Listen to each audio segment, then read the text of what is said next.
Hello বন্ধুরা, আজকে আমি তোমাদের সাথে একটা রেসিপি শেয়ার করব। এই রেসিপিটা খুবই চটজলদি হয়ে যায়, মাত্র 15 মিনিটের মধ্যে রেসিপিটা তৈরি হয়ে যায়। তো আমার তো ভীষণই ভালো লেগেছে। আমি ফার্স্ট টাইম ট্রাই করেছিলাম এরকম কিছু একটা, তো ভাবলাম তোমাদের সাথে শেয়ার করি। প্রথমে আমি একটা কাচের পাত্রে কয়েকটা খেজুর নিয়ে জলে ভিজিয়ে রেখেছিলাম। এখানে আমি নিয়েছি হচ্ছে কিমিয়া ডেটস। কিমিয়া ডেটসটা খুবই ভালো, এটাই আমি ইউজ করি ম্যাক্সিমাম ক্ষেত্রে, কারণ এটা ভীষণই নরম হয়। আর এখানে আমি নিচ্ছি হচ্ছে ব্ল্যাক কিশমিশ, এটাও আমি কিছুক্ষণ জলে ভিজিয়ে রেখে দেবো যাতে একটু নরম হয়ে যায়। এখানে আমি নিয়েছি হচ্ছে একটা পাত্রে 1.5 কাপ মতো রাগি আটা। আমি এখানে 1.5 কাপ নিয়েছি, তো তোমরা চাইলে তোমাদের ইচ্ছা মতো কম বেশি নিতেই পারো। আর আমি এখানে নিয়েছি হচ্ছে 1/2 কাপ মতো কোকো পাউডার, আর দিচ্ছি হচ্ছে অল্প করে মেল্টেড বাটার। এবার দিয়ে দেবো হচ্ছে আমি দুধ। এবার দুধটা দিয়ে ভালো করে ব্যাটারটা মিশিয়ে নেব। এবার দিয়ে দিচ্ছি হচ্ছে আগের থেকে ভিজিয়ে রাখা খেজুরগুলো। আমি এখানে আগেই বললাম যে আমি কিমিয়া ডেটস নিয়েছিলাম, তো বেশিক্ষণ ভেজাতে লাগে না, এমনিতেই খুব নরম হয়। আবার দিয়ে দিচ্ছি অল্প করে দুধ। ব্যাটারটা আমি এরকমভাবে বানিয়েছিলাম যাতে খুব বেশি পাতলাও না হয়, আবার খুব বেশি ঘনও না হয়। আর আমি আবার দিয়ে দিলাম হচ্ছে ভিজিয়ে রাখা ব্ল্যাক কিশমিশ। এবার ভালো করে আমি ব্যাটারটা মিশিয়ে নেব।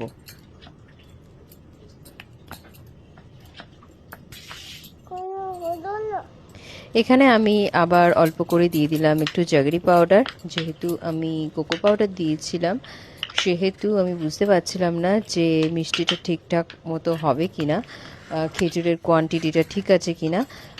যদি মিষ্টিটা ঠিকঠাক না হয় তাহলে একটু তেতো তেতো লাগবে, ওই জন্য আমি আবার পরে একটু অল্প করে জাগরি পাউডার দিয়েছিলাম। এটা অপশনাল, তোমরা পুরোটাই খেজুর দিয়ে করতে পারো। এবার আমি 3টে পাত্রে আমি ব্যাটারটা ঢেলে নিলাম। এবার ওপর দিয়ে ছড়িয়ে দিলাম হচ্ছে পামকিন সিডস।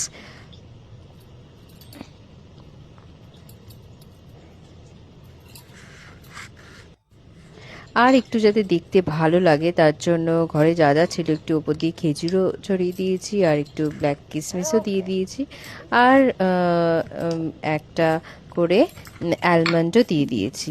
ঠিক আছে, যাতে একটু দেখতে ভালো লাগে সেই জন্য একটু দুটো করে দিয়েছিলাম অ্যালমন্ড।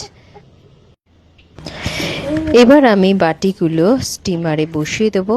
আমি 15 মিনিটের জন্য রেখেছিলাম। হ্যাঁ, আমি কিন্তু এর মধ্যে কোনো রকম বেকিং সোডা বা বেকিং পাউডার দেইনি, জাস্ট এমনিই করেছিলাম। এমনি কিন্তু খুব সুন্দর হয়েছিল খেতে, আর দেখতেও বেশ ভালো লাগছিল। বাচ্চাদের তোমরা টিফিনে দিতেও পারো এরকম করে, হ্যাঁ, বা ব্রেকফাস্টেও করে দিতে পারো। রাগিতে তো প্রচুর পরিমাণে ক্যালসিয়াম থাকে। তো কেমন লাগলো তোমাদের ভিডিওটা আমাকে অবশ্যই কমেন্ট সেকশানে জানিও।